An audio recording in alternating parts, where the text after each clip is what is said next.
I'm in the office. I came up here. I got 4 kids, so Okay. I made sure to come in to the football office so nobody can bug me. Is that that's the no zone for them? Yeah. Oh yeah. Oh yeah. What ages are they? Just turned 7, 5, 2, 9 months. Oh man, how many more? None. Yeah. Hopefully none. It should be done. It's at that point where, it's Yeah. I don't want it to take away from, like, I enjoy the stuff with the older too. So Yeah. I had another kid. It's like, at what point, can I won't make the gymnastics or the soccer practices because we got a baby at home. So I'm ready to just go all in on what we got going on with the older two. Gosh, I mean, Dustin, you have that going on right now. Yeah, slightly. Yeah. I just had twin girls that are 8 months old.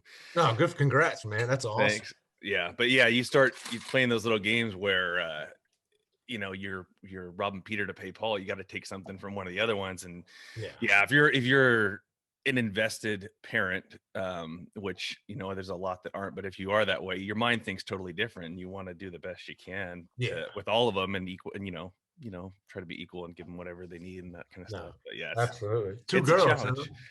I have 3 girls. Oh, 3? Actually. Yeah, but just had twins, fairly recently. Yeah, I got 4 all girls. Okay. Oh, they're all girls. Good. All girls. Paul understands then. Yeah. Paul understands your tribe. Well, I have this running theory about high testosterone guys, and biologically they know that, and they're like, oh, we're trying to equalize you out. We're trying to, bring the reins. I tell everyone that God saw fitting to try to lower my testosterone by filling it with a bunch of estrogen in the house. But good luck. Good luck. I don't know. And like Dustin, like I tell you all the time, I've got a 2-year-old dog running through my house. So I know exactly what you're going through. I can appreciate that. Mm-hmm. All right. So can we call you Paul? Yeah, no, please. Yeah, man. Okay. Awesome. Well, so what I really want to dive into today is I was astounded. I couldn't find anything really so much about you in terms of like interviews in your career, just because you were undrafted. Am I correct when I say that? Yeah. Oh, yeah. Out of Delaware. So at some point, and what year did you go to the league? 2013 was my first season. Okay. How many years did you play at Delaware? 4. So I played here 2009, 10, 11, and 12 were my 4 seasons. Are you from Delaware? Yeah, I'm from Wilmington, Delaware. Oh, okay. So my mom taught here. So rock on. Okay. And I'm here now. I'm in my office here now. So it's like, okay. Yeah, I didn't really I always came back. That's awesome. So at some point for 2 years, whenever you played James Madison, I was on the opposite sideline. Oh yeah. So we breathed the same air at some point. No, that's cool, man. We shared the same field, man. You can't say that about a lot of people. No. Awesome. So you were at Delaware. Say what? What year was that? So I got there in 09. I transferred in from Tusculum College in 09, and I started helping the strength staff the week before Thanksgiving in 09. Yeah. Okay. And and then like 3 months later, Coach Durning, who was head football strength coach there, asked me to stick around from the other teams and help out with football, which is like the big time. Yeah. And they pretty much like let me in the door. And that was before you had to like pay interns a stipend. Yeah. So it was a really good, like, cut your teeth time. Yeah. No doubt. So yeah, absolutely. That's awesome. So you went from Delaware undrafted to the NFL. Yeah. And then you ended up playing in that notorious Super Bowl across from Tom, which I'm not gonna lie, we're gonna get into at some point. Oh, absolutely. It'll never escape. Okay. Yeah. And then like you got out of it and you got into coaching. So it's definitely for you, what I can tell, what Dust can tell, this is like your life passion. This is what you do. This is who you are. So I'd really like to dive in, just you as a high schooler. Who was Paul Worrilow as a high schooler, and what was he thinking? What were his like ideas of like, how far can I get? Like, did you think you'd get to the NFL? What was the idea like going out of high school into college? So high school was interesting because I've always been a good football player. Like, I just knew I was good. And high school, I was big. So, and I'm recruiting kids now, and I would never in a million years look at my high school tape and be like, that's a linebacker. Right. I got up. I weighed about 250 pounds in high school. Oh wow. I was 6 feet since like, sixth grade. Like I Mhm. didn't really grow much. So Peaked early. yeah. And in high school, I fell in love with weightlifting. Like I just loved to weightlift and be in the gym. And I remember, old guys, not old guys, but like, the guys at the gym at the Y, and they're just, if you want to get stronger, you got to eat. So I am like eating, I mean, everything. And Yeah. I mean, I probably benched as much in high school as I do now. Like it was, Yep. I loved it, Yeah. and this is back before recruiting was a big deal and there was no social medias and stuff. So, you couldn't just get access to proper training information, nutrition. It was literally like whoever is in your surroundings is, your Yep. peers. That's where you got your influence from. Mhm. And I mean, I was way too big, but I was a good football player. I was the player of the year in the state, but I had 0 college scholarships. Really, being player of the year and not okay. Yeah, for Delaware, in the state. And then so 0 college scholarships. And to be honest, like I don't know if it's just how I'm wired, how I'm built. Like it never really bugged me. Like, so the guys I was training with, we used to train at the Salvation Army in the city of Wilmington, as beat down of a gym as you could imagine. And I'm not exaggerating, like roaches crawling. Yeah. Like it, 12 guys in a small room with a rack and a leg press and bars all over the place. Yeah. And I loved it, and I still crave it to this day. Yeah. Like, yeah. That's why I still work out in the garage. But so the guys down there, they got me to a junior college in Kansas. So I went to a junior college, didn't look at it, Coffeyville in Kansas. Coffeyville. Yeah. So there's some savages that have played at that school. You're playing with damn near inmates at that place, and some of those walk on. No, I'm not joking. Yeah. I know some Coffeyville guys. I mean, you got some crazy. It's almost like the closest thing to watching The Longest Yard in real life. Really? Coffeyville, Kansas. There's some shit. some things that have crossed paths, and yes, I know a couple other dudes that have, kind of that's where they got their start. Very underrated players that went to Coffeyville, Kansas, and ended up, getting D1, positions after that. But yeah, that's a great proving ground from what I've seen and heard. Yeah, it was a joke. tough environment. The guys used to joke like, oh, someone's walking in my room. They're like, oh, this is your cell block. Like, that's how it was worded to me. Okay. And, but I got out there and I ended up redshirting the week before the game. They got in-state, out-of-state rules. So I just practiced all year. And that was probably one of the hardest years of my life because I was homesick. I didn't know where I was. I didn't know anybody. Yeah. Everyone just called me Delaware. Like I didn't have a name, but right. Like I loved it. I was practicing against guys that went and started in the SEC and played in the league. And that was the first moment where I was like, oh, I can go anywhere and play. Okay. Like, it's just football. So that's kind of like the high school to the college transition where it was very, very overlooked. And that's just seems to be a very typical trend in my life, which is cool though. I don't think much of it. Okay. So you went from that junior college. How did you transfer over to Delaware? So I wrote an email to Delaware, tried to get me to walk on when I was at my high school. Coach Nick Rapone would come and we would chat, and he would tell me, you're not a scholarship kid. And so I remember I was at Coffeyville and I just wrote him an email. I was like, hey, like I'm a qualifier. I'm not at the junior college because I can't, be eligible. I was like, can I just walk on in the spring? Like my mom teaches there. I'll live at home. My tuition's free. I'll just commute. I remember the first summer I rode the DART bus from Wilmington to practice. Like, and they were just like, yeah, you can walk on. Like, so I showed up and then, I just ended up getting a starting role and playing 4 years, starting 4 years there. So. Okay. And then, so after that 4 years, did you get any accolades from that school? Did you set any records at Delaware? At Delaware, yeah. So I had a pretty good career at Delaware. I think I started up towards close to 50 games, somewhere in tackles, somewhere up wherever the list is, I got to be somewhere up at the top. But Yeah. And I made one All-American team my senior year. So I was 2-time captain and had a very good FCS college career without a doubt. Did you notice anything crazy when you went from even just like your high school, not like high school and Coffeyville, when you went to Delaware? What was the biggest thing you noticed in the weight room? What changed? So the training, so my Delaware experience is like, it's very split, where the strength coach when I got here is, I don't know how to put it. I didn't like the guy. Didn't which mess is with fine. him. You don't have to like your coach. Sure. No. But it was the environment where you would walk in and it's like, it was like, it's in my head, like, oh, here, this meathead's here again. It was a very like Okay.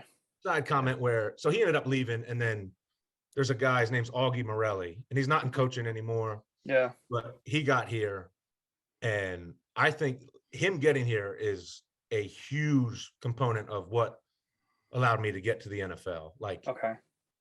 I lived in the weight room when he got here, and he brought Brian Hess, who is the UNC strength coach. I know you guys just had John on. Yeah. So I've known him. I don't know him, but I've followed him because of Brian. Right. And Brian to this day is one of my favorite people in the entire world. Like, okay. And it is like because I was obsessed with training, love lifting. Like those guys, I was just in the weight room every day, all day. If I didn't know what to do, I would just go sit in their office. And because I am a very average to below average athlete throughout high school, like in college. I've never been the best athlete in the room ever. I am 6 feet even. I'm a white linebacker. I try really, really hard. Right. But like it takes a tremendous amount of work to me to feel like I'm on the same level as a lot of the guys that just naturally come in and can move well and don't have to think about it. And those two guys getting to Delaware, like if they didn't come here, I don't think I would have played in the NFL. Okay. That's how much I attribute to the two strength coaches that came in. Do you remember like Morelli's philosophy? What a training week would look like? Out of curiosity, do you remember what back? I can't really remember. It was 4 days a week, like traditional upper lower, twice a week. Okay. He was the first time I ever box squatted, anything with chains. He was a big cleaner, which I got away from because I've done all my own training in the past. I just like to train on my own. It's a lot easier scheduling wise. And, I got away from cleaning, but we did tons and tons of power cleans. Trying to remember. It's been a long time, but it was a 4-day a week. He just made it fun. He made you want to be a part of it. Okay. Which I think is super important. Yeah. From an athlete's perspective. Right. Oh yeah. Right. Yeah. When you got there, was that the last year of Flacco? So Flacco was gone. Okay. 2 years after Joe, I got there. So 2009 was my first. Okay. And it was somewhere close. I got there in the spring, so I would have been there in 2008, the year after Joe, if I did get there. Okay. Okay. So do you remember that power clean? Just to clarify for people, because I know there are a lot of different definitions of power cleans and cleans. Are you taking that from the floor and catching it above parallel? Yeah, typically we would. Okay. And then I remember there being a long while where we would just full clean, like chase numbers. Yeah. He called it, which I still have. So I do have a weight room now. I own a PT clinic, not to like get off track, but no, go for it. No. My brother's a PT and a really, really good one. And we opened up a clinic and I built a gym out of there. There was a 12. Well, yeah, you have to do that. Yeah. Yeah. And I always had it in my head. I was like, I'm going to play 12 years. We'll open the clinic. I'll have a gym. I'll just train there. I'm not playing anymore, but I still open the gym. But so I have a big white buffalo head. Okay. And this came from Augie, and I'll have it up everywhere I go.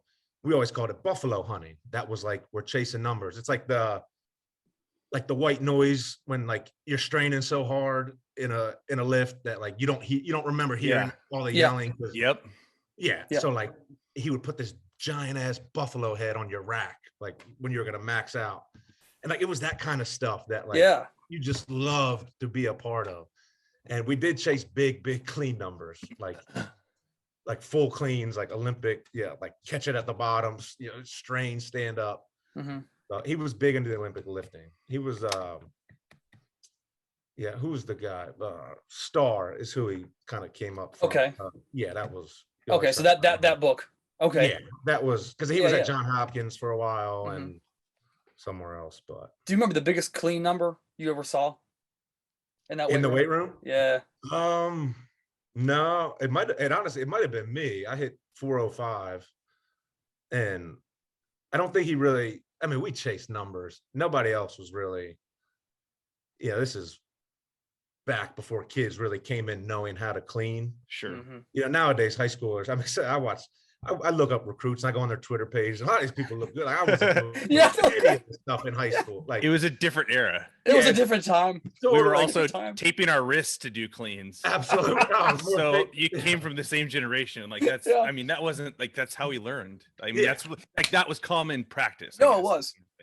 Absolutely. Yeah. Like I think college coaches are a lot better. Like their kids come in more developed right now. Sure. I would say. Yes. Definitely. Sure. I mean, there's some pretty good strength. And I actually look at the strength program when I'm looking at these recruits. Like I like to look up, like, do they have a strength coach that's not a football coach? Like a real strength coach, and I'll go on his page and what is he having his kids do?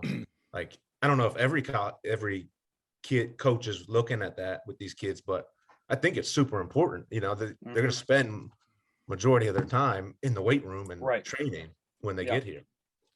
So, like Paul, I've always told Dustin, I've had this conversation before where the days of just kind of jumping into a sport when you get to college and starting, unless you're a freak, are pretty much over because you come out of the womb and you're specializing in something. Yeah. And I'm sure you've seen this, like when you're recruiting a lot of those high school kids, maybe they lift in the high school weight room, but a lot of them go to a private facility somewhere and they actually have an actual, I don't want to say this to sound mean, but like competent strength coach. That's actually he's not the offensive coordinator who runs the weight room from 3 to 5 days a week. That's what I mean. Yeah. But actually, are you seeing that more and more often? Like as the years go on recruiting? Yeah. And and those guys will be the ones that like, you get emails from, sports director of, name some obscure training facility in the US. And it's like, these are my kids. Check out some of their training clips, so they're almost not like they're pushing them on their behalf, and I'm sure that's a draw for them, Right. Sure. It benefits everybody at the same time. Yeah. To a certain degree. Yeah. Yeah. Awesome. I mean, there was none of that in, the early 2000s when I was in high school. So, I noticed that definitely especially as a, college strength coach, I could tell what state a kid was coming from based on mentality and development, along with, especially like a lineman or something. I know if they were a 2-sport athlete or a multi-sport athlete because of how they move and could do other stuff or how well they take instruction. You present a new concept that might not be football centric and they catch on real quick. I'm a huge believer in trying not to specialize or like encouraging, like when parents would ask me, like, don't specialize until they have to or until they make it to college. I've seen tremendous athletes that played multi-sports and it never takes away from their development. I don't think playing, setting a sport on the side, and picking up another sport. I think it almost always made them tremendously more successful and more durable and just there's so much else going on there. So no, absolutely. I would, totally agree with that. Yeah, absolutely. Yeah. Do you get anyone recruiting wise where they're coming from a farmhouse? Oh, what's like a farmhouse? You get really excited because when I was at JMU and we had people come in that were like, we knew they were coming from like a farm family. Yeah, we got really excited because we knew they were just going to be just a ostrich. No, definitely, and that's something you always, I mean, it's part of like the recruiting profile. Is like, where are they coming from? Like it's a big deal, because you're investing in these kids. And I'm so new to recruiting. I just got into coaching this year. Yeah. And I'm like, it's a lot of stuff, and it's wild, especially nowadays with the portal and all kinds of stuff. Oh, the portal, the NILs and the portals. Oh yeah. Oh, man, I can't even really wrap my head around it all yet. But yeah, this is off topic. We can go off topic. How do you feel about NIL? I mean, knowing that you played 4 years, like, well, I could have made some money on that, but I mean, I get it. I Yeah. don't, it can be a distraction, I think, for kids. Like, I mean, I just think back when I was playing, like I was so singularly focused on, like I've always been good at just like, like being here. Like I just, Yeah. and I think that was the reason, like, how I made it so far, because I just tried to be the best practice player. Like that's all I was obsessed with. And like I really lived like 12 hours ahead. Like that's literally as far as I could think. And now these guys, you got guys with TikToks that got 50,000 followers. They're making money, pushing other stuff. It's just, if you can handle it, good for you, do it. I don't know if a lot of kids can. Mm-hmm. And then they might feel like they have to because everybody's doing it. It gets messy. Yeah. Yeah. Mm-hmm. It's like anything. It'll have to sort itself out, I guess. And I don't know how they'll regulate it, but Right. I mean, something I wouldn't want to deal with. No. I mean, do you feel like coaches are going to have to eventually start handling kids with almost like with kid gloves, because they can just transfer whenever they? Oh, I don't like the way you spoke to me, and I'm gone. They can. Oh, it's a point of discussion too. It's so easy for them, like, but I think if you're secure in the way you coach and you get the right kids, like, like an overview of it, like you'll be fine. But like, it's something to think about. It's just, I couldn't transfer when I played. You'd have to sit out a year, and it was a whole ordeal. Whole thing. Yeah. So different world, I guess. Okay. Is that brings up an interesting point, because I know, I've been on staffs that there's very, very different mentalities as far as it comes to like recruiting and building a team. And I guess like the easiest way to define it is, are you looking for the best 11 or are you looking for the 11 best? And I've seen that, meaning the 11 players that play the best together, mesh the best together, make the most sense for the schemes that you're running, or are you looking for the 11 best athletes that you can pull and just hope that if I have the most dominant monsters on the field, that they're going to just make it happen. Those create very different environments. I think that's a real interesting thing. And some coaching staffs that I've seen, that's not even a topic of discussion. Yeah. Like it's just look for the absolute best, and then just assuming it's going to work. It works out. Wow. So I guess what I'm getting at, I guess you're the type of guy too, especially when I would have been, in high school, or we would have been in high school or similar age. I would have been looking at as a role model. That's what I'm shooting for. That mentality makes sense, because you're not given a silver spoon. You're having to earn everything basically as you get there. And it's not easy. It's not like, oh, I made it finally. It was kind of this constant battle. Is that something you kind of look at as a recruiter, other things outside, the intangible things that you're kind of trying to find in a player, in yourself, or that mentality that you had that carried you that far? Is that something that you're really looking at getting at, now that you're on the other side? Yeah, definitely. I think, especially when I dig into some of the kids, like, I think I can relate. I try to see like a kid that's like under recruited. Like I get joy out of finding almost like the walk-on kid. Like, is this kid? Can we get a kid to walk on, and will he be? You're not going to get 4-year starters every time, but can he contribute, and does he fit in with the team, and is he a guy you can depend on? And because to me, like, the team is the most important. Like, that can't be, overemphasized enough. And like that, like if you have a vision, like it's just staying true to like how you imagine your team, forming and coexisting.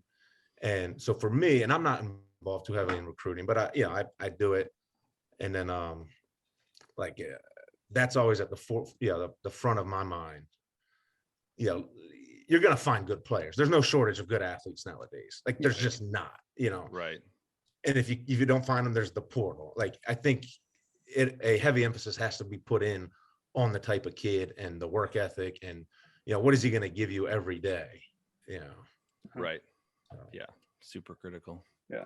So going back to our original track line, now we've deviated enough. Let's come back to it. So let's run back. Your senior year at Delaware, going through that year, at what point did you realize, like, I could do a pro day, and I could I could possibly make a run at this, because you've already played with guys like in Coffeyville, SEC, NFL guys. Like, I can put it up and I can do it. What point did you realize that? It wasn't ever like I've never had that moment of like, oh, it can happen now. I never had like a light bulb like, hey, maybe this can happen. Like, it has just always been like, this is just something I'm doing, and I was going to do it until I couldn't. Yeah. I do remember having a moment of like right outside the locker room. I was wondering like, man, like what if if this is really the end of me playing football, like what the freak am I going to do? Yeah. I'm just going to have to coach. And I was going to intern as a strength coach just because, being in the weight room is what I enjoyed. And I wanted to get into that and learn a bunch more. So that was kind of like my backup. And we started training for pro day. And I knew I was going to put up really good numbers. Like the biggest question for me was going to be the 40, because like, I'm just not. Always is. Yeah. I'm always not is. fast. Yeah. I can play football, but I don't have like long speed. Like self-awareness to me is one of the most critical for your position. Yeah. 100%. You need to know what you're good at and what you're bad at. Yeah. You need to know, and you need to work on what you're bad at a lot more and take advantage of what you're good at. Like I knew my entire life, I've been a good, like short area quickness, which is why I could play linebacker at 260, 250, 260 and move really well in the box. I just couldn't chase people down. I remember in high school, I went to like, there's little combine things, the Spark. I don't even know what it was back then, and I remember running like over like 40-yard dashes in like 5 seconds, like terrible, like awful numbers. But I could run, like the pro agility and the L drill. I could be sub 4 in the pro agility, and in the L drill, like 6'6". Okay. And I could do it consistently. I was just very good laterally and in a short area. And we trained pro day. I mean, I loved it. I loved training for it. Yeah. I trained here with Brian Hess, me and another guy. And Brian we used to shovel the snow off the field in the winter to just work on like the pro agility steps. Like he was doing it for us. Yeah. Brian's one of the best people. I won't talk about him too much, but I can't say enough good stuff. No, I'm going to hit him up after this. I'm going to get him. He is to this, one of my favorite people in the world, but okay. He spent so much time with us preparing, and I tested phenomenally well. Mm-hmm. And if I didn't do that, I don't even think I would have got a shot, because I had one undrafted contract. It was Atlanta or nothing. Okay. Yeah. People used to always say, oh, it's better to go undrafted than drafted late because you get to pick where you go. Like, that's bullcrap. Like, you might not have anything. If that guy in Atlanta didn't decide to, bring my name up in a meeting, because there's 1,000 names, like I'm not special, it's totally different, career trajectory. Yeah. So, but I tested very, very well. And I knew I was going to do it. And that's just because like, I know I will put in the work. Like, that is one thing I know I'm capable of. Like I have a lot of mommy daddy issues, like we call them, like short arms, hand size, whatever, speed, but I know, like, if there's a plan in place that can get me to that point, like I will do it. That I'm extremely confident in. Okay. So that's that is what, I think separated me from some other people. Okay. So just because we always get a lot of questions about this, so before we move on, do you remember what Coach Hess has you do for a 225 rep test? I can't remember. I can't. Okay. We did. We used to do time. I think we used to do stuff like time sets. Mm-hmm. I think it was all over the place. I think we did a lot with like chains, not so much bands. Okay. I'd have to go. That's probably in my email buried somewhere. But whatever we did, it worked. I hit 30 reps. Okay. So yeah. But I couldn't bench 405, but I could hit. Doesn't matter though. They're not asking you to do that. Yeah, I know. They're not asking you to do that. Yeah. We could get into the testing is sometimes absurd, but very absurd. But I can't remember specifically what we did. I think typically we did like max effort work, and then I remember doing stuff like on the time, like time sets. Okay. I think. Okay, with certain percentages and setting records and rotating back, beating those records. Absolutely, yeah. Okay. So you got that one undrafted free agent contract from Atlanta. Was that a phone call you got initially? Yeah, so it was right when the draft ended. Mhm. My agent called me. He was like, Atlanta wants to bring you down, sign you to an undrafted one, rookie mini camps in a week. And that was basically it. Very unceremoniously. Okay, all right. I was just standing in my driveway. I was like, "Hey, Dad," it was pretty cool. It was a cool moment for like me and my family, but Okay. I was literally just standing in the driveway, like, "All right, it's what's next." Okay. All right. So week later, you go down to Atlanta. Mhm. What's that like? What kind of culture shock is that for you? It was very intense. I remember kind of like it's anytime you go to a new environment, you don't know anybody, like no one knows your name, especially as an undrafted guy. Like there's levels when you go into a place, right? Like you got the drafted guys, everybody knows. And then there's the undrafted guys that, got big signing bonuses, play big FBS ball. And then there's like the other tier of like, what's that guy's name? I got called the wrong name for the first like 2-3 weeks. Oh, really? Yeah, people kept calling. We had a guy, Zeke Motta, who played at Notre Dame. White guy, about similar height, buzzed head. So, like a couple coaches, every time they'd be like, "Oh, hey Zeke," and like I'm like, "What's up, buddy?" So, correct. Right. But so like you're on that tier. So I remember just I put a lot of stress on myself in the rookie mini camp, and I remember being like, "Man, like I gotta bring it." Like, it was just a total, like, it's just like when you get anywhere new, like you have no reputation, there is no credit. Like, okay, what do you do? Like, how do you establish yourself? And you just restart from there. And but it was very like exciting. I mean, it's what you think about doing forever. So okay, so there was a high level of stress. I'm guessing during that period. Oh yeah. Yeah, were you watching people get cut around you? Yeah, you see guys get cut. Oh yeah. My God, yeah. Absolutely. And what was that like? Did you have any experience where they're getting cut and you think to yourself like, ooh, that guy was really good on a level maybe better than me at certain things, and why is he going and I'm not? Absolutely. Oh, I would evaluate all that stuff. It's okay. Yeah, like I mean, why did he get cut? Like he's a guy that didn't just show up to meetings early. Like especially when you're on that lower tier, right? Like if they don't know what you can bring to the table and you're not showing up to meetings early, like you need to stand out in a way, or just at least reassure them that like you're about it.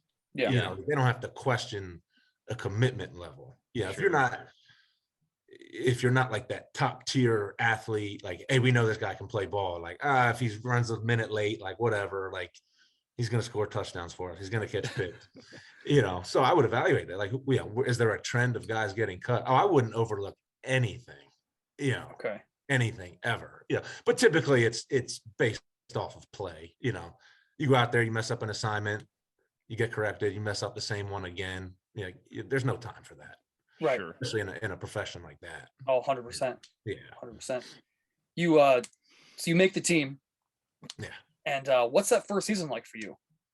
It was cool. So the first season, I remember the first 4 games I was on special teams. And then I started the last 12 games of my rookie season. Okay. So that's a good chunk of the season. Yeah. So it was, it was incredible. It was just like, it was the typical trend of my life. Like high school, got there, like, this kid looks good. I end up playing a bunch. And it's like college. Yeah, walk on. He's probably a decent ball player. Start a bunch. Undrafted. He's a decent ball player. And then I'm starting, for the Falcons. Right. So that was awesome. The first, like, because I was out there just playing football. Like it almost felt like I was playing with house money away. Like, I remember when I got to camp, I was just excited. I didn't think I was going to make the team. I was excited to make, $6,000 to buy my wife an engagement ring. Like, that is literally, I was like, okay, if it doesn't work out, sweet. Like, I'll make, I borrowed money from my mom to drive down there. Like, $0 in my account. But you're already winning at that point. You get that first paycheck. Like, you're already winning. Absolutely. Okay. Yeah. So, and I was undrafted, and so some guys got hurt, and I got a chance to go out there play, and I played really well. And then it just went on from there. So, but it was good. It was just a prime example of like being prepared, because people get hurt all the time in football. Yeah. Like it is going to happen. And like, I mean, you are shortening yourself if you are not maximally prepared to get out there and play at any moment. I think that's why a lot of guys don't see the field that should. They don't know when your number is going to be called. Right. You really, really don't. And I've lived that. So yeah. What would you do outside of other people, what they weren't doing, to make sure you were at that level, ready to go? So for as long, even when I got to Atlanta, and I still do it now with coaching, like I start my day every day at like 4:30. Like I just like being up in the morning, and I call it, like, to me, like they're free hours. Like it's free. Like I am not obligated to anybody between like 5 and 7. Like no one's going to interrupt me. Like I get all my most important stuff done before like 7 a.m. Mm-hmm. And I've done that forever. Okay. Like I turn the lights on in the building. Like that has just always been me. And it's not like I'm not trying to prove a point. Like people didn't know my name, but like they would know my face. Like, like if they came in and I wasn't there, like it would be unusual for them to not see me. Okay. And that's just how I've always been wired. And it's not like I'm not doing it deliberately. Like, oh, I want the coach to see me in the early. Like it is. I still do it to this day. I get up, and I think that's what separated me a lot. Like I could, I'm not like some people. I say like, oh, you're so smart. You know the whole playbook. You can make all these adjustments. It's like I would spend so many hours going through it, like every little piece. Like, at 5 to 7, like that's just what I would do. And then, if something else needed to be, whatever I was sucked at, like that is the time I would work on that. And I think that'll separate me in the coaching world too. Okay. It's just, it always has. It's just time and effort, I think, is what the difference is. What system of defense did you guys run? How many linebacker, co-workers on the field did you have per se? The good old 4-3 nowadays. Okay. Nowadays, guys don't even have linebackers on the field. No. No, you better be, five safeties out there. Right. Like a traditional 4-3. Okay. And then so I was with Mike Smith, Mike Nolan, and then Dan Quinn came in with like the Seattle cover 3, which was my favorite defense we ran. But so we had 3 out there. Okay. Which linebacker were you? All over the place. Okay, so you weren't like a set strong side, weak side, middle. No, but I'm off the ball backer. Like a lot of people get, I think the people that don't really, aren't like football people. Like, there you have outside linebackers and 3-4s that are like, pass rushers, and like I'm not on the line of scrimmage guy. I'm way too small. My arms are way too short. Not something I can do. I'd get eaten alive. I would get crushed. Just like I like playing 4 or 5 yards off the ball. Deeper the better for me, I felt, in my game. Yeah. So. So hence the cover 3 being. Yeah. Your fave. Yeah. Yeah, absolutely. Okay. All right. So that rookie year you played, that was, would that be 20 what? 13. 13. Yeah. All right. So go through that season. They actually sign you. Yep. Okay. How many years was that actual, like, good, we're going to sign you for a long term? So you sign it was standard for everybody. It's 3 years. Okay. So 3-year, none of it's guaranteed. I mean, it's good for, the day that you're there, it's not guaranteed for the next day, but they could have you for 3 years. So I ended up playing that out. Okay. So seasons like 14 and 15, you're still there. You're still starting. Yep. You're establishing yourself more. Can you run us through 2016? 2016. You know where we're going with this. Oh yeah, I know exactly where we're going. So 2016, that was the year we made the Super Bowl. So, and that was the year I didn't start. So we drafted Deion Jones and Devondre Campbell, 2, unbelievable linebackers. Yeah. They ended up being our top 2 guys, and me and Sean Weatherspoon behind them. Sorry. And then so I had the bilateral sports hernia surgery week 2 that year. So I missed 6 weeks. Okay.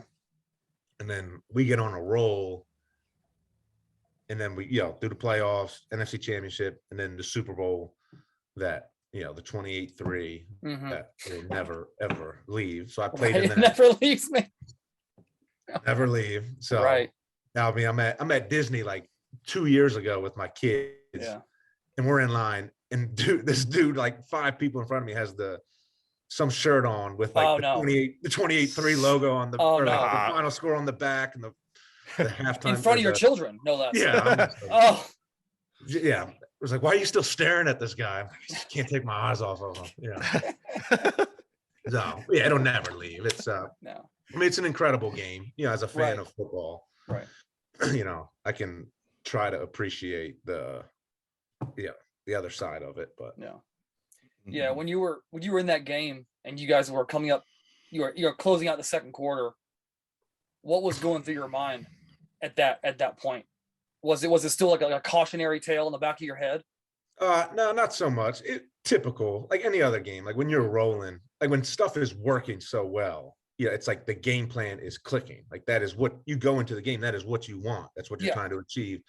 And that's exactly what we were doing, to a tremendous degree.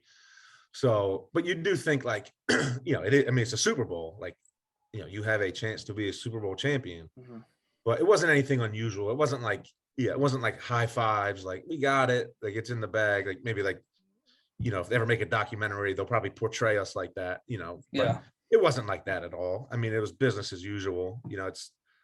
We played, 20 other games before that. Right. So, Right. So you come out for the second half. Now, how often are you rotating in? So I didn't even get in on defense that game. It was I played all the special teams. So I think like 30 some snaps. Okay. Punt, kickoff return. So but I think in the third quarter you could just feel like momentum is a big deal. I mean, huge. Yeah, huge. Basketball, like watching the playoffs now. It's like, why do teams get on a 20-2 run? Like it's just momentum. And they definitely had that. And we were cramping up some.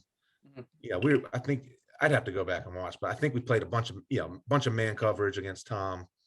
Yeah. And eventually, you're hip to hip and you're in phase now. You start getting fatigued and guys are cramping, and you have an extra long halftime, which like double the length, which is unusual.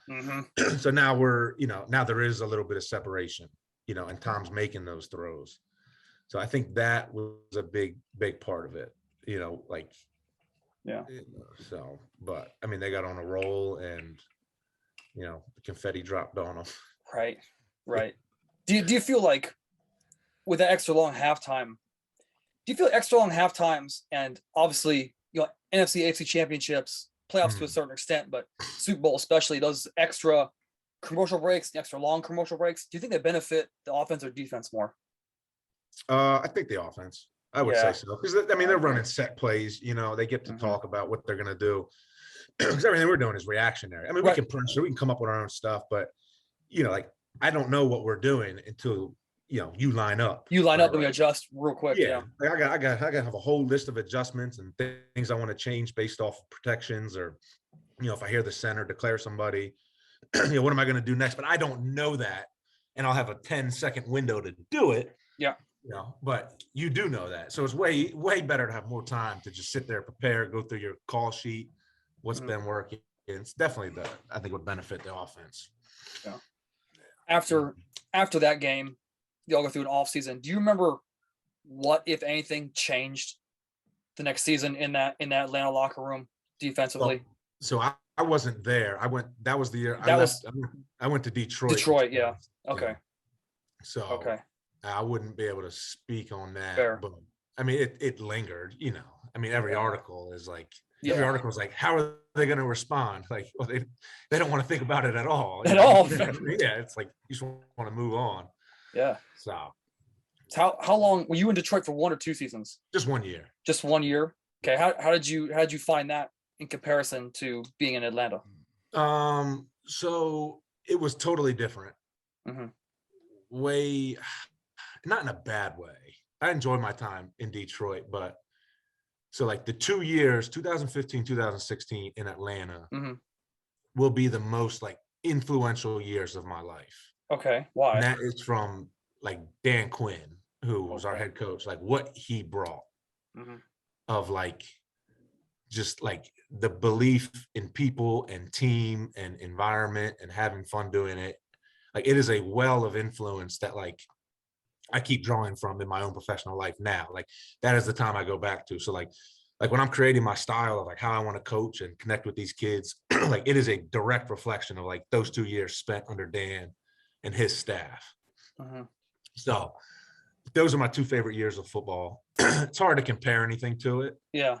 And it stems from him. Like it's just a belief in people, you know, like he is a people person first, made you want to be there. Like I would jump off a bridge for the guy, you know, and I can't say that about a lot of people. And I think that's why we were really good. And that's why he has success everywhere he goes. You know, Seattle, now he's Dallas's defensive coordinator. Yeah. Like he is just that kind of guy. And that is the environment he brings. So Detroit was totally different. You know, it was like show up, you better do your job, right? Because you're getting paid to do it. And that's not, it's typical. That's not, you know, but that's not unusual. No, that's just what it is, you know, where it felt different in Atlanta, you know. And that was one of the worst parts about losing the Super Bowl. Like I can deal with it. Like, I get it. Like I got to play in the Super Bowl. I lost. Yeah. Like if you give me a ring, it's just, it'll sit in a drawer forever. And I might give it to my dad and, you know, it'll be a cool story at cookouts. But like I do have like a lot of pain of like Dan Quinn didn't get a win. Arthur Blank, who to me is like one of the best owners in sports, like tremendous individual. He didn't get a ring. The city didn't get a ring. Like that was like the true environment. Like it was very like selfless. Like it was really about the people around you and you spend every day with, which once you start jumping teams, like you don't get that. You don't get that anymore. No. And it probably stemmed because I was there for 4 years, which not everybody gets to spend a lot of time. Yeah, you bounce around a lot, unless you're you know, like a dude. Yeah. But so like those 2 years, like none of my other years will compare to those. You know, in terms of just what I took from it. Yeah, I mean, do you remember anything specific about Dan Quinn? Was like the story, like will he just kind of walk in to like a linebacker room and you're sitting there just like alone? He comes in, sits next to you, just starts chatting away, or like. So I have one memory. Okay. It's kind of embarrassing for myself, but yeah. Like, so he comes down, like, this is the type of staff that like they would just come and sit down with players. Something I wasn't used to for like lunch, you know, they'd get their food and they just sit down next to you. Like, yeah, like it's how it should be. Yeah. And man, I'm sitting there and I'm sitting next to Dan and he's like, one of the chefs walked by and he's been there for like 2-3 years. You know, I just always called the guy, you know, hey man, chef, like, you know, what everyone else called him. Like, I might have learned his name once or twice. And it's just, there's so many people. Right. He hits me, he's like, what's his name? And I'm like, oh gosh. And I'm like, I don't know. I remember Dan just looked at me, he's like, that's effed up. He's like, that ain't right. And like got up and like went and asked the dude his name and like introduced. It was like very early on of him being there. Yeah. And that's just Dan, right? Like he's about people first and the culture, like that is super important to him. And I remember, and I'm like, wow, I think back, I'm like, that's pretty cool. Like, you know, that is probably something that I should do, right? Like it's important to him. It better be important to me, you know, as a player there. Right. And I remember like the pit in my stomach. I'm just like, oh, I don't know his name. Like, now did Coach Quinn come back and sit next to you, or did he walk away? I think it was done. Who knows? I don't really remember much after that. You know, I was just so embarrassed. And because I'd been there and I was a captain the year before, like, you know, something I should have known. Okay. No. Okay, but that's funny. Like Dustin and I talked about that before, where you know you knowing someone's name, who like a chef, or like whenever I've been at institutions, I made just damn sure to know the janitor's name. Yeah, absolutely. They damn sure knows something about that person, like their kids in a baseball league, or you know, I know they like cannolis. Well, today's National Cannoli Day. Like something about that goes so far. And that now you're saying that makes a lot of sense. How he's had so much success, especially coming from Seattle, where it seems from the outside looking in. I've never been to Seattle. I don't know this, but it seems like, especially when he was there, it was a very tight knit.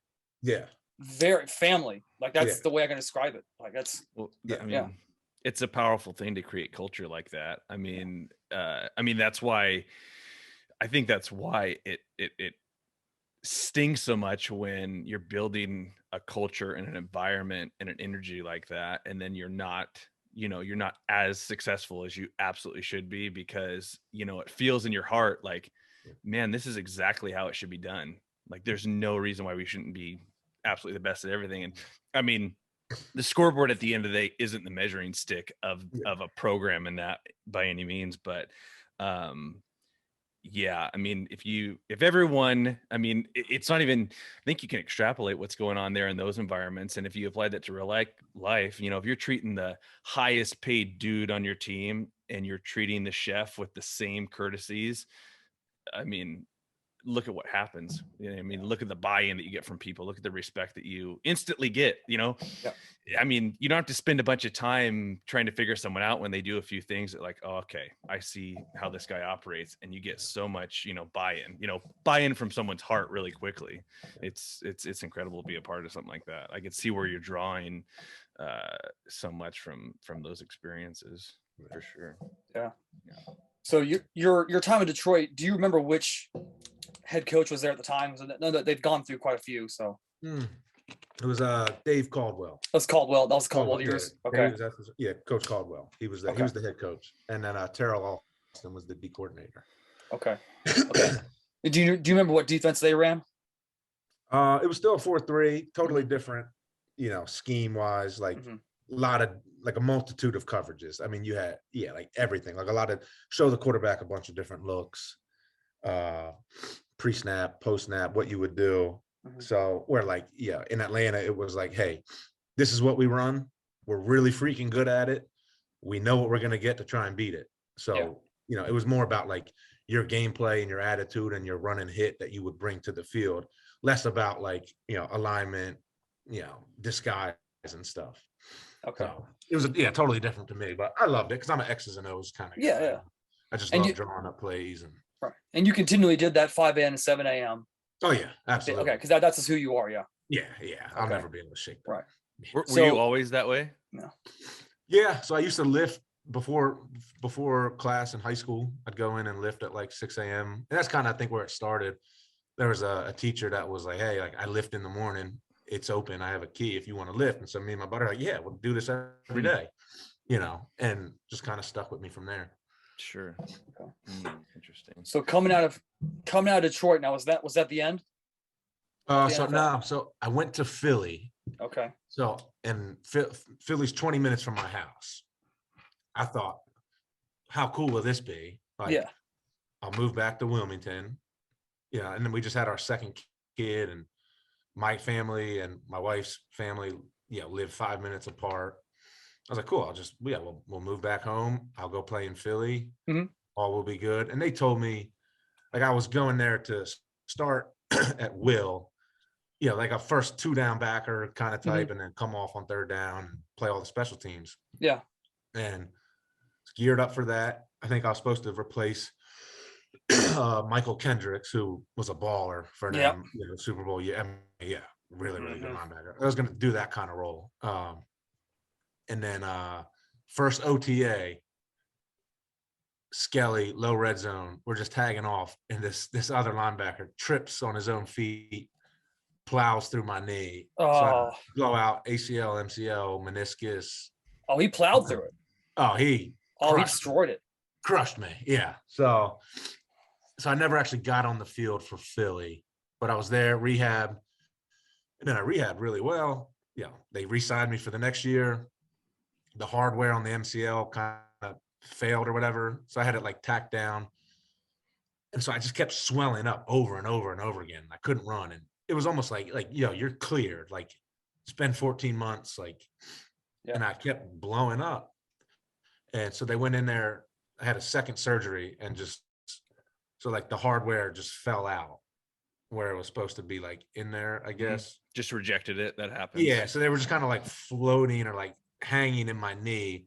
So anytime I would like ramp up like all the volume and the change direction, like irritation. It would just blow up, and there was nothing I could do about it. So I ended up getting cut in that camp. Once we did the surgery and I came back, once I was cleared, it was just like, hey, you've been here 2 years drinking coffee. Like, we need this roster spot. Right. And I got it. So, and then I went and played with the Jets. So I finished with the Jets. Okay. What's the Jets locker room like? Because it's not like they've done very well the last, 15 years. It was different. I was there, Adam Gase's second to last year, I think. Is when I was there. We went 6-2. Like, I had a tremendous experience there. Like, I mean, we were winning games. Yeah, I think they started out the year 1-7 maybe, and we went on a run. I enjoyed it. The guys were awesome. It wasn't anything unusual. It wasn't divided or anything. I don't know why some teams win and some teams don't. Like, I really have no idea. It's like why a team traditionally like loses. Yeah, there are those teams in every sport. Yeah. I don't know why that is, because like they have good coaches. Yeah. Right. It's not a secret. You get good coaches and good players. You need a quarterback. Like, I don't know why, but I loved it there. Plus, it was in Jersey. It was close. Yeah.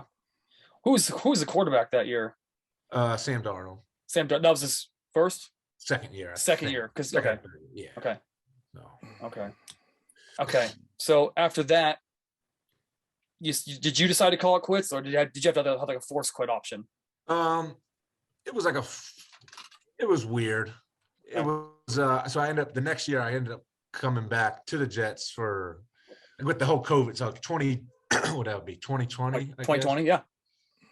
You could have like vets on practice squad now. So you couldn't do that before. There was a limit. I mean, if you played a couple of years, like you couldn't be practice squad. Now for the COVID, with all like the maneuvering, and you could get older guys on the practice squad. So I did that for a week, got let go, and then never got picked back up. I'd get calls for workouts. Yeah.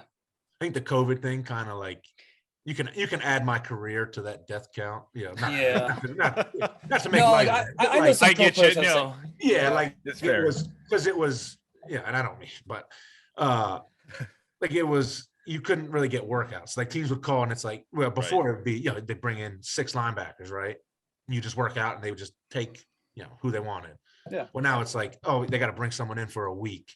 You got to quarantine the whole week before you work out. They can only bring 3 in. It's like this whole That's just nonsense. So where I would have got a bunch of workouts that week is like that, that vet you bring in to play teams didn't happen. So at that point I was kind of like, I'm done. It was not my decision, but I'm a realist. Like, I don't have some like absurd view of like, oh, I should still be out there. Like, I get it. I'm older with a bunch of surgeries, and I'm at the tail end of it. So I mean, COVID. I don't know how many. I know a couple. One very well, fullbacks that just it's not like it's a massive position in the NFL now anyway. Yeah, but they were on teams like solid, had like at least 1-2 years, like third-year option, and they all got let go. Yeah, like 2019, 2020, because like, well, we don't really ever going to use you. It's like let them go, and they're like, well, shit. And a big part of it was like the camp number. So usually you would have 90 guys for camp. I think they went in like 75 or 80. To like reduce the number, which like that's 15 or whatever, 10. Yeah, that's a lot. It's 10 per team.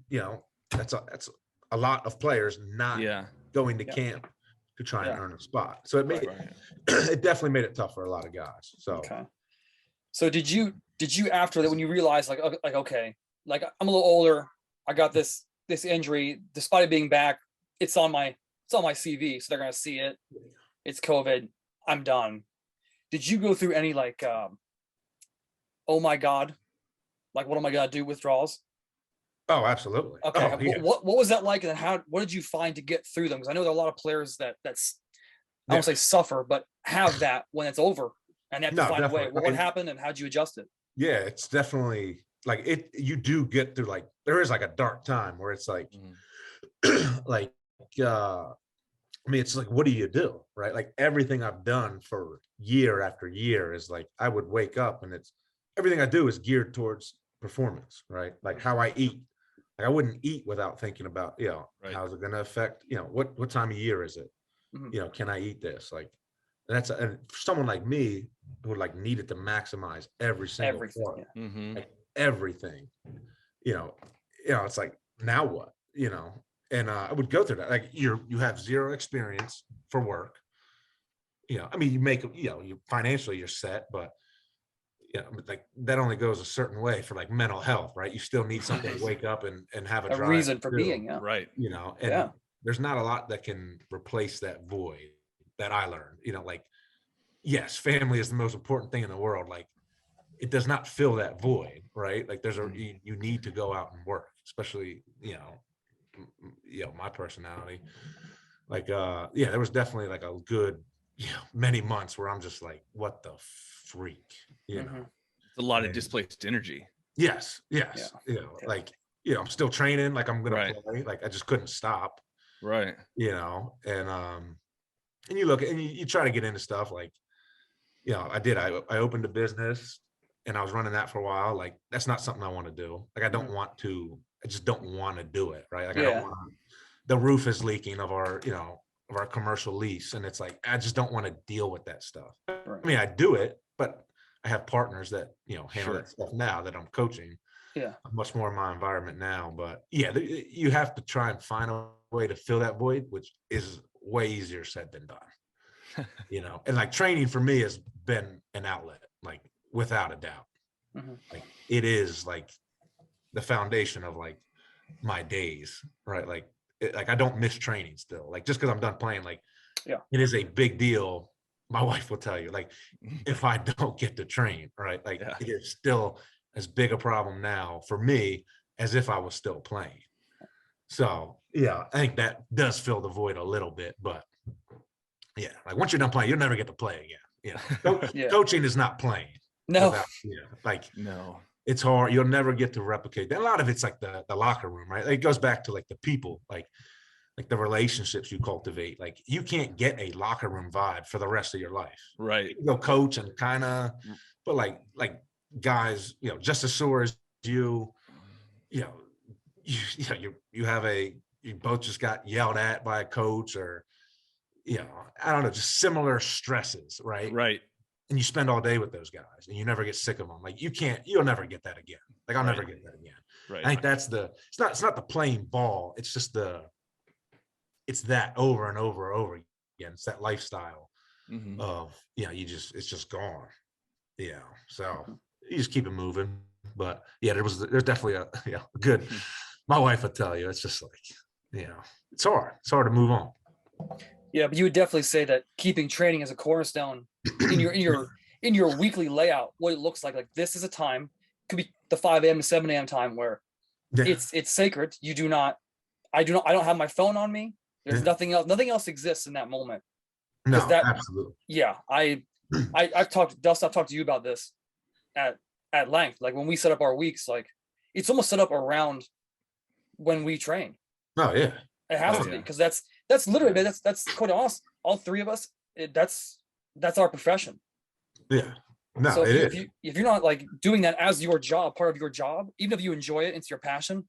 Yeah. It's just gonna fall. Everything's gonna fall apart. Mental health is gonna fall apart. Yeah, no doubt. Yeah, it all hinges on that. Okay, so you're done. You're in Delaware. You're finding you're not a business owner type person. Yeah. It's not your jazz. How do you get in at Delaware? And then how stoked were you when that happened? So I just I did have a job lined up here with the old staff. Okay.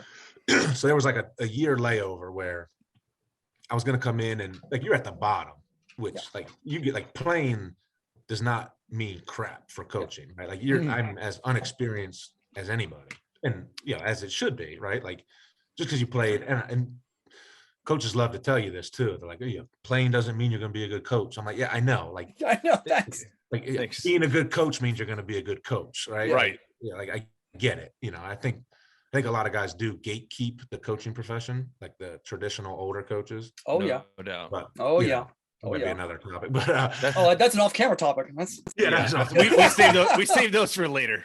They're always the best ones, honestly. But, so I had like a quality control job here lined up, and it paid like, I forget what they said, like 15 grand, no benefits, and which I was fine with. But we just had, so my fourth kid was being born that July, so like it wouldn't have.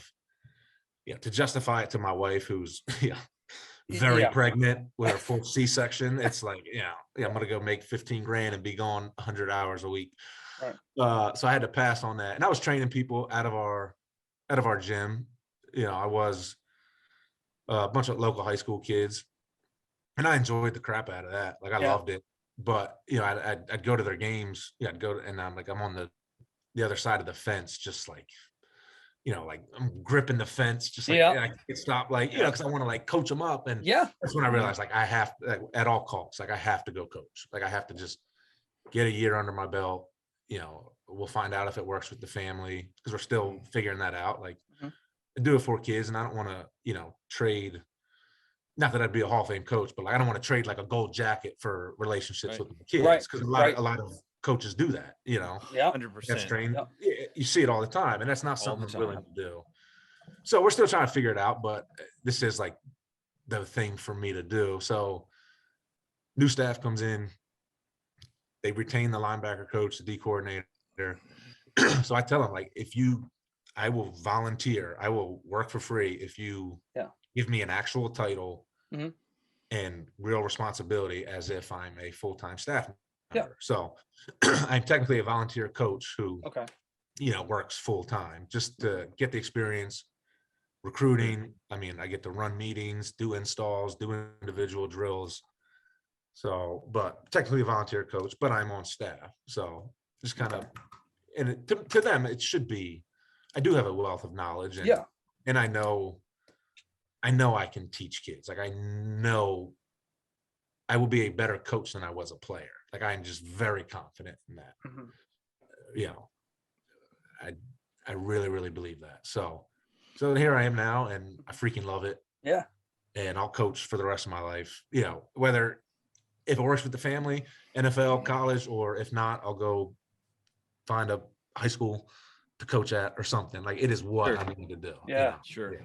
Oh, absolutely. Dude, you're in a very unique position in that where you are now, it's a full circle scenario.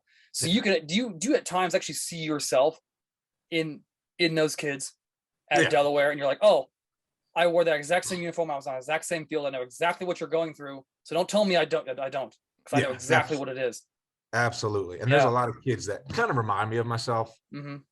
Like, especially like the linebackers, the ones that we have, a group of guys that, like the staff, they want to stop doing so much, right? Like I'm your typical case of like doing way too much. Right? Like, I mean, if I could work out 3 times a day, I would. Like, and we have those guys. So like, I think I've been good for them to kind of like steer them to like, you don't have to do so much. Like right now, like, like if you're going to do an extra workout later in the afternoon, like, try not to touch a barbell. Like, you don't need, like, like there's better ways to do it, and I think I can help them a lot in that way. But I see myself in a lot, especially the in-state kids, because the state of Delaware is not known for high school football. So not really, no. There is like a reputation of like, oh, he played Delaware high school football. Like, is he that good? So I do have a spot in my heart for like those kids. Like, we can just show, Okay. When you have kids, because I've seen them. Like, I ran. Are you familiar with Bridgewater College? It's not far from James Madison. It's a D. No, D2, D3. It's of like D2, D3. It's the most winningest like college football in the state of Virginia. I've heard of it. And I went there, and I ran their summer program when I was a junior in college, and I had that issue a lot. Like, people they would come in, I'd see them in the morning, and then 3 hours later they'd come back in. And I'd be there at 5, and they'd come back in. And I'd have to like explain to them, you don't need to do that. So how are you explaining to these kids who want to either completely overachieve or think that they have to actually get to where they have to go? How are you molding their mind and rewiring them to get them to understand that a little goes a long way? It's a lot of them, it's hard, because like, and I get it. Like, you feel compelled to do something. It's almost just like giving them alternatives, right? Like, like when I played here, like I would drag cans. I lived across the street from our practice fields. I would drag cans at night when they would leave the lights on, and I would line up an offensive line, and I would have a script of plays, and I would just visually walk through stuff. Yeah. Like as if like we're in a game, like so, like that kind of stuff. Like, and it's almost like telling like you don't be too cool to do something like that. I think a lot of times guys don't like to do that stuff because it's like it's not corny, but it's like, oh, there's so and so. Like I used to get jazzed about it all the time. I'm literally just walking through plays on my own on a practice field. Like there's alternatives you can do than just hammering weights over and over and over again. And I mean, they can feel it. Like they got to have like a aha moment, like, where they feel good in practice and they're not beat down. Mm-hmm. But it is hard, I mean, we're revved up football players who are wired to, smash skulls, over and over and over again. Like you want that feeling of that, you want that pump. Like it's addictive, and there's a lot of guys that are like that. And just trying to give them like little alternatives because you don't want to take that away, which some strength coaches, the first guy I had was like, you'd get not teased, but you'd get, side comments like, get the freak out of here. You know? It's like, you don't want to push kids away. It's just kind of show them a different way of like, I think I used the wet, like, don't do more than you can recover from. I think I've said that 100 times in the spring. Sure. Yeah, I don't think a lot of guys understand that. It's tough because it's so opposite of a guy's mindset at that time, especially if you're that. I was having this conversation with a ex-college buddy the other day. The game of football is it's such a different experience depending on what position you play. Yeah. And if you're talking to, that really, that linebacker, running back, that really type A aggressive type, like you're talking to a mentality that you're trying to tell them to do the opposite in their head of what it's doing. So I think that's awesome. You're just trying to redirect that energy as opposed to like, I've had that like make me feel bad because I came in after I did the workout that I needed to do and then wanted to do bicep curls on top of it or whatever.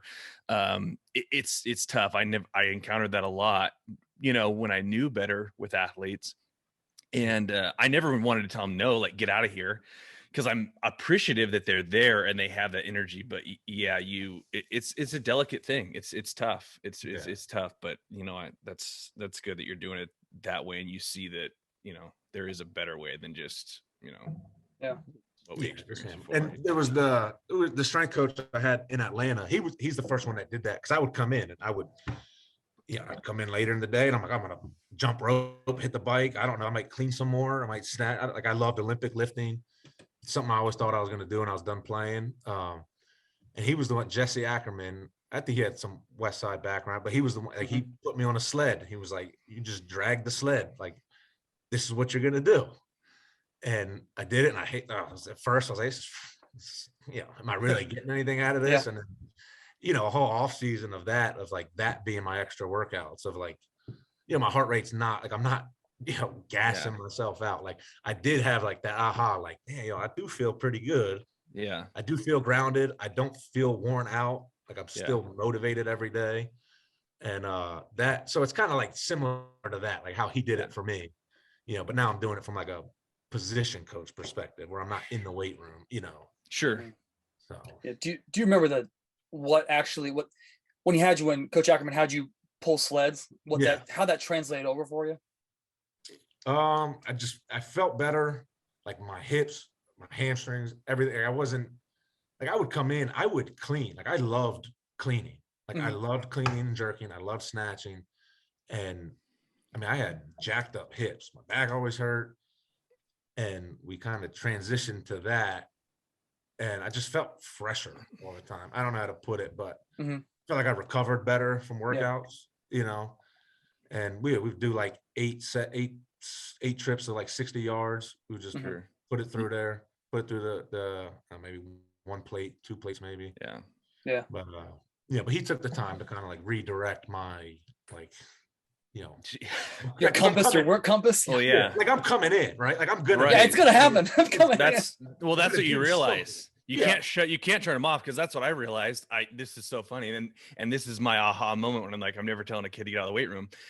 I told some guys, like, they were savages. They crushed their workout in the morning. They had early AM workout, and they're already getting up earlier than I really would like them to. And then they were coming in for extra stuff after classes, and after, like, this would be during spring ball too.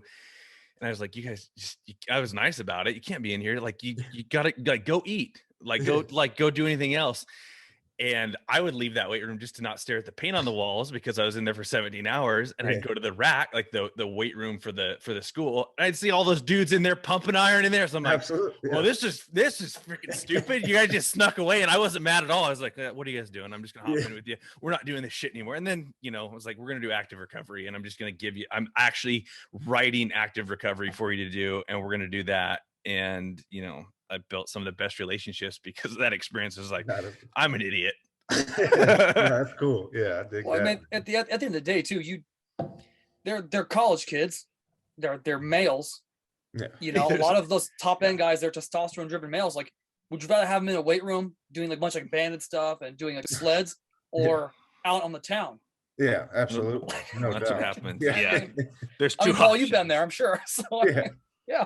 Oh man, hood rat shit with your friends in college is a real possibility at times too for some guys. Yeah. Oh yeah, I know that, man. Well, hey Paul, we've had you on for over an hour now. I mean, is there anything you want to, any words of wisdom you want to throw out there for anyone who is coming from your level, where they got the potential, but they're probably not going to be that guy that's going to go in the rounds of the draft? Like, anything you can say to those guys? I think just the biggest thing, and it like I tell my kids this, my 7-year-old, right? Like, but she'll repeat like I don't know how to word it, but like fair is for the ordinary. Like, if you want to be uncommon, like, you can't get hung up on, is this fair? Am I getting a fair deal? This guy's getting more playing time. I think I'm better than him. Like, it is literally like head down. It worked for me. Like, I kept my mouth shut. You wouldn't hear a lot from me. Always where I had to be. Like, that is one thing. Like, if I'm expected to be there, it was never a question of like, oh, maybe Paul's running late, or like I'm just there. If I'm not there, I'm not supposed to be there, right? Yeah. Like, someone knew, like, that kind of stuff. I think especially later on, like the end of my career, like, I did put a lot of effort in like being present. Like, it didn't always have to be the best workout, right? I didn't have to crush it every day. I didn't have to have the best practice, but I had to do my best. And I think that's when, I really became like the best version of myself and got the most out of it. Yeah, I might not have been playing the best football I had, but it's when I enjoyed it the most. And, I got the most out of every single day. I think that was a big part of what Dan brought, to me and stuff. But I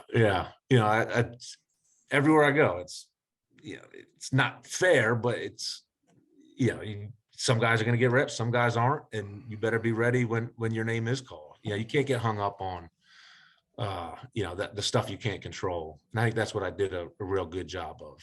That kept me kind of on the right path. I mean, I had a flip phone for 5 years in the league. I got rid of social media, smartphones. Like, I put every single thing into like the present moment.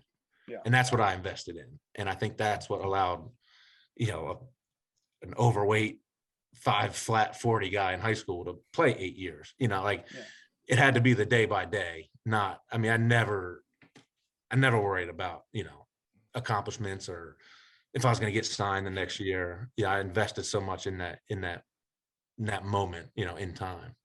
Yeah. Gotcha. Watering the grass you're on, huh? That's huge. Yeah, absolutely. And I still live that. I think that's how you get the most out of, your environment and the people around you, and, that you can bring the most to the people, right? That's what it's about. It's influence, right? Like, we're constantly influencing people and being influenced by others, right? And the people that you connect with and that you remember are the guys that are in that present moment, that aren't thinking elsewhere or trying to leverage this relationship to move on. It's like, when you can truly be present, that's when you can cultivate, accomplishments, rewards, relationships. And that's what I've learned going through. And that's when, I've had my most success. Gotcha. All right. Well, Dustin, do you have anything you wanna shoot out Paul before we let him go? The man's got people to coach and kids to raise. No, so. that last statement answered anything I was going to ask for sure. Perfect. All right, good sir. Well, we're gonna cut the recording, get some information from you, and then we'll probably circle back around to you and force you to get back on with us down the road. Actually. No, I love it, man. Appreciate it. Absolutely. All right, man. I'll see you later.